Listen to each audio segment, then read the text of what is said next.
Our Future on the Ballot, where we talk with exciting candidates for office from across the country. And today we are in Texas. We are talking with Texas State Representative candidate for the 121st District, Celina Montoya. Celina, we're really excited to be with you. Celina is actually challenging incumbent Steve Allison for the second time after a single-digit loss as a first-time candidate back in 2018. But the district also went for Beto O'Rourke over Ted Cruz, and endorsements from Barack Obama, Joe Biden, and Kamala Harris placed Celina's race at the center of Democratic efforts to challenge traditionally Republican strongholds in Texas. Celina, you came within single digits of winning your race in 2018. And you had no political experience, and you were outspent nearly 9-1. What has changed for you this time? Wow, Emma, you put it that way, and it seems like a lot more than I even considered. It's not just the money, it's not just the endorsements, but it's the history of our voters here in this district. It took someone like Beto running up against Ted Cruz to help voters realize that when there's an option on the ballot and there's an opportunity for them to vote their conscience, to vote their values, and they show up big time. Beto actually won this district. And so what that shows us is that when there's a Democrat on the ballot and they're funded, that there's a real chance of winning here. And so I think we've all learned our lessons as we've been building this blue wave that's getting ready to crash down here in Texas, is that when you put the resources behind candidates, they have a chance at winning and flipping these seats. That's a really good point. I can ask a really dumb question about this because I feel like we all talk about funding all the time. And I just want to concretely, what does the funding go to? How does funding translate into message? Yeah, well, it's different this year. In 2018, we ran almost an entirely, field-driven campaign. That meant knocking on doors. That meant, phone calls to people, mostly volunteers. We had a small group of folks who were helping us knock on doors, as part of their dedicated effort. So for that, it was push cards, and it was name tags, and it was T-shirts and yard signs and things like that. We didn't even have the resources last time to send a mail piece, and yet we came within 8 points. This time, because of the pandemic, because of the distance that we have between us, and the need to keep people safe, particularly in their own homes, we have found other ways to engage with people. And so that is certainly with a fully funded and robust mail campaign. That is with a digital approach that reaches people right where they are, no matter where they are. That's with phone calls and text messages, still with a really great volunteer effort. But because we can layer on top of that, it has so much of a reach that is just much further than we had before. And of course, one of the things that's significantly different in this race than what we've really ever seen in this district is the ability to go onto TV. And a lot of people are at home, they're either working from home or, they unfortunately maybe have even lost their, the work that they've been doing. And so, TV for a lot of folks is a respite, right? Or sometimes it's just what's on in the background. It keeps us company. And so being able to be in people's homes in that manner too, I think has been a real game changer for us. That's so interesting. I hadn't really thought of the advantages of just showing up in the background. Someone's back. I totally do that with the background sound while I'm working. So speaking of background sounds that we all listen to while we're working, you used to work as a journalist for Texas Public Radio. I did. And you actually created a nonprofit to combat illiteracy. So I'd love for you to talk to us for a minute about ways in which you've seen institutions that you've worked with or encountered in your history fail to meet basic developmental needs like literacy. Sure. Well, it all goes back to my own childhood and my own experience. My mom, she raised 7 of us on her own. And, of course, it wasn't what she was expecting to do. She'd spent so much of her life caring for a family. And so she used those skills to start her own business, to clean houses and take care of other families, oftentimes with us coming along to help. And what I saw, even in that sort of in that sense, was just the disparity among families in my own neighborhood. Even though we went to the same schools, we didn't have the same things in our pantries. We didn't have the same things on our bookshelves. And it was really important to my mother that we all graduated from a high school that had a reputation for sending kids to college. And so we were able to do that because she was able to keep us in our home. She was able to make that mortgage. But when I went away to school, one of the things that I was able to participate in was being a fellow with the Innocence Project. And that was just another instance where I found that, people who were a part of this really injustice system were oftentimes in a neighborhood or in families where literacy, education, health were just not, those needs were not being met at a very basic level. Fast forward to leaving college and coming to work here in Texas at Texas Public Radio, and I was covering beats all over the city of San Antonio. And I was seeing once again the disparities in our communities, health disparities, educational disparities, and you can see that it was intergenerational. We weren't fixing the problem, even though we knew it existed. And so one of the reasons why I left my job as a reporter was because there was an opportunity to do something, and not 10 years from now, but now. And so I left working as a journalist. I started working with the community, and we developed a coalition for literacy that worked with folks from very early childhood all the way to adult learners. And the nonprofit that we specifically started, Literacy San Antonio, focuses on that kinder through third grade reading level. And it's so important because, at least here in the state of Texas, there is a standardized test that really determines a lot of the outcomes for children when they reach third grade. And what we were finding was that not only were children not prepared, even now, 3 in 10 children here in Texas are not considered proficient readers. Now, when you take into account that 1 in 10 kids in the whole country go to school here in Texas, that's a significant part of our entire population. And so we found that it wasn't just about meeting the needs of the students. It wasn't just about getting books in the homes of their families. It was also about making sure that teachers had the resources, support, and instructional training that they needed. Because oftentimes you'd have a third grade teacher who loves their work, loves what they're doing, but didn't anticipate that they would be providing rudimentary literacy skills to a 9 or 10-year-old.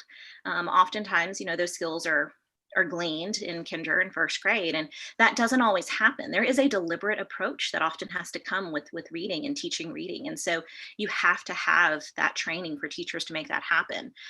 We still see here in San Antonio, being one of the most economically segregated cities in this country, we still see that without widespread intervention, there are kids who are falling behind in school, and certainly that leads to a difficulty in meeting the needs of employers. That certainly leads to, we're also finding right now, children right now are likely to have a lower life expectancy than their own parents. We're supposed to be the most, prepared and advanced generation. And yet we're seeing that it's quite possible our children are not going to outlive their parents. There are so many things that we can be doing about that. And it all comes down to healthcare and education. And I want to talk to you about both of those things, actually. Yeah. So, I mean, if we can't get those 2 things figured out, then what are we doing? Yeah. So let's start with education, because we've been talking about literacy, and clearly you have a lot of experience in your background in this area. And one of the main areas of interest of your campaign has been increasing funding for public schools and public education. I did not realize that 1 in 10 kids in the whole country went to school in Texas. That seems like a really big deal.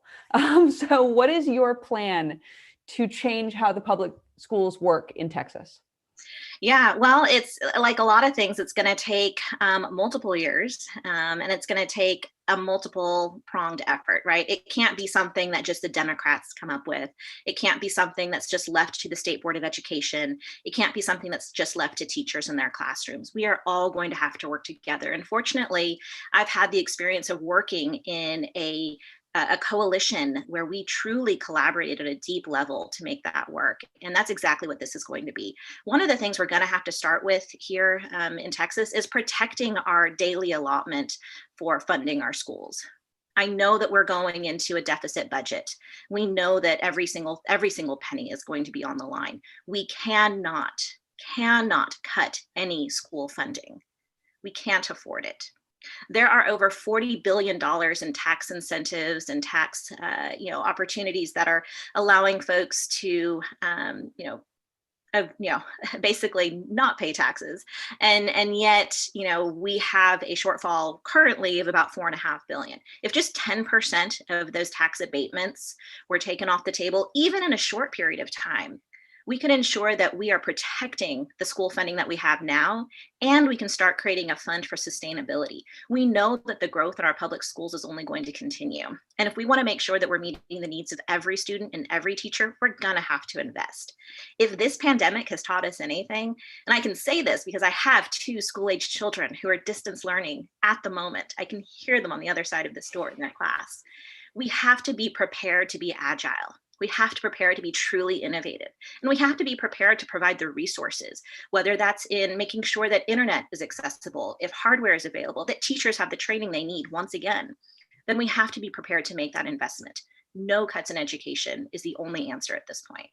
Let me ask you if you're seeing an interest in that from the business community, because one of the things I know that Texas is very, very interested in attracting folks to move there, to take part in the Texas economy and to bring their companies and their business to the state of Texas.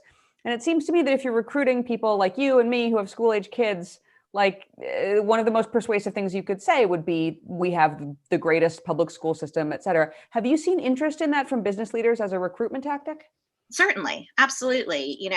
Just speaking with members of our local Chamber of Commerce's, we're seeing that it's not just about making sure that folks are educated and that they have the training that they need. It's also about making sure that our cities and our states are inclusive. They're welcoming, they're non-discriminatory. And so we also have to have leaders in the state house that aren't willing to introduce things like bathroom bills, that aren't willing to, entertain any of the discriminatory policies that have often been introduced, particularly in times where we've seen a lot of division. So, all right, I promised you we would talk about healthcare and medical care, which in school-age kids are so hand in hand. Sorry, did I say healthcare? I meant education and medical care.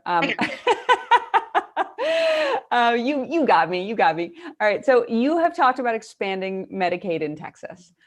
Even if the Texas House is flipped to Democratic control, the Senate could remain a challenge if Republicans control the Texas Senate, as could the opposition, of course, of Republican Governor Greg Abbott.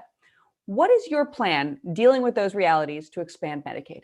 Yeah, I mean, the reality is we're talking about dollars and cents. Throwing good money after bad money is what we've been doing for a long time. It's time that we invest our funds and get what's really coming to us, right? Texans have already paid taxes to the federal government to make sure that Medicaid and services like that are funded. We're just not taking back what's ours. We're funding other states in their healthcare, while we are the most underinsured state in the country. And that's something that just doesn't add up, right? So this is an economic argument. We should invest in the things that we know are going to bring us greater investment. We should match those dollars that are needed, and we should make sure that we're utilizing every opportunity to bring back those tax dollars that Texans have already paid up to Washington, bring them back down to Texas. So there's that right there. The other thing I think that's really interesting that's been happening lately, the Democrats have been on this charge for a long time to expand Medicaid. We're suddenly seeing a lot of Republicans turn around and say, oh, yeah, I would consider that. They're saying it on the campaign trail. They're saying it in their advertisements. They're saying it everywhere. That is so now we've got a whole. What do you think has changed? What do you think shifted that caused sudden bipartisan interest in? Well, I think the pandemic is certainly one thing, right? This is something you cannot ignore.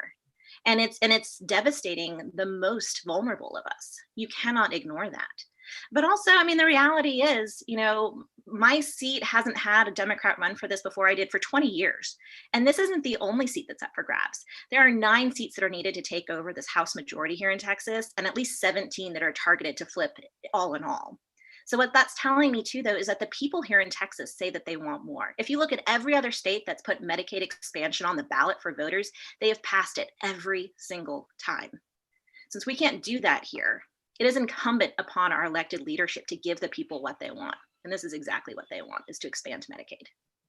Well, okay, speaking of elected leadership, being responsive to demands, you have been very vocal in asking your opponent to join you in calling on Texas Attorney General Ken Paxton to resign for allegedly accepting bribes. What is going on there, and how would you more broadly work to address political corruption in Texas? Yeah, our attorney general has actually been previously indicted, 5 years ago. So he is no stranger to this type of controversy. The most recent accusations come from his own staff of very loyal individuals. When you've got even someone like Chip Roy considering, asking the AG to resign, you know that there's something there. And the reality is, we cannot afford to have people who are determining not only how the laws are attributed, but also how we're going to be governing people to be put in that position when they can't even answer to the law themselves. And so, when it comes down to it, it shouldn't have to be a requirement to be a law-abiding citizen in order to be an elected official. But this is the time when voters have the most power and the most opportunity, because it's not just about this election here in 2020. We've got another election in 2022, and again in 2024 and 2026. And each one of those is an opportunity for voters to say whether or not we're going to stand for the type of leadership that we have. And so don't just think of 2020 as the end all be all.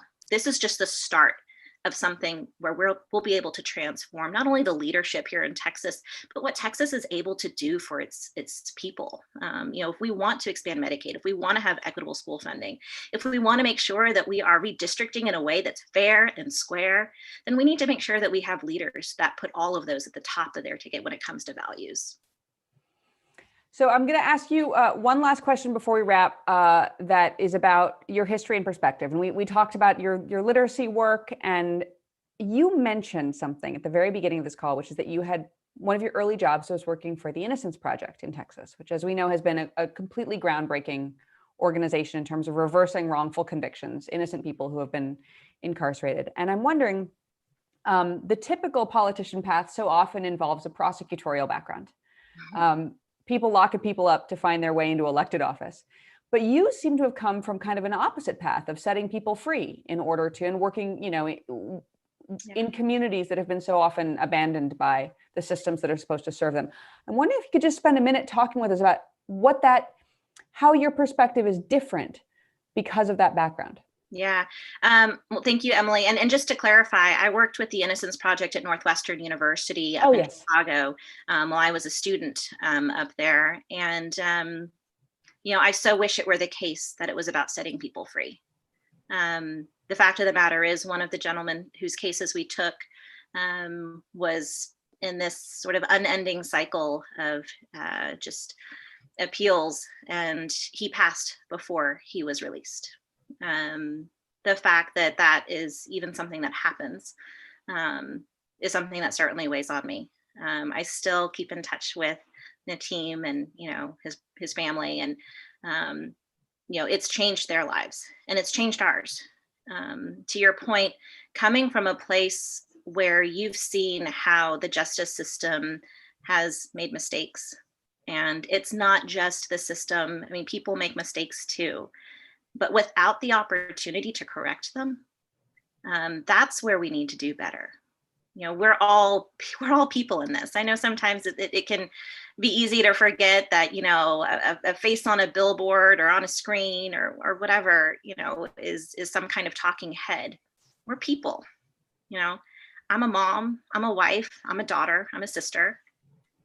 And every time we take an opportunity to lead and to be the voice for someone else, should take that with a sense of responsibility and seriousness. And I take the experiences that I've had in talking with these families who should not have any faith in the systems we have, and yet they still do. And I think the fact that they can rise above that and still fight and still vote and still have their voice be heard, that's strength. And that's the kind of strength that I draw from, for sure. That's a phenomenal place to close. Thank you so much for that reflection. And thank you so much for joining us, for talking about the election coming up. I should ask, has early voting started in your district? Are we still? Yes, it has started. Oh, is it underway? We started, doors opened at 8 o'clock this morning, and I've been to 2 sites already, and voters are pumped. They are prepared, and they better be, because the lines here are clicking in about 2.5 hours. So charge your phones, grab a seat, grab a snack, have your water. It's a beautiful day for democracy out there, though. At least it's a beautiful day, even if there are lines. Thank you, Celina. Thank you so much for joining us. And thank you to our audience for joining us on The Briefing. This has been our Future on the Ballot. Full episodes of The Briefing are available as a podcast now. So you can go on Apple Podcasts or wherever you like to get your podcasts and find us there. We're actually going to be live again today at 1:30 Eastern Time to talk with Krista Castañeda, running for Texas Railroad Commissioner. You can follow The Appeal News on Facebook, The Appeal on Twitter for the latest news. I'm Emily Galvin Almanza, and I am so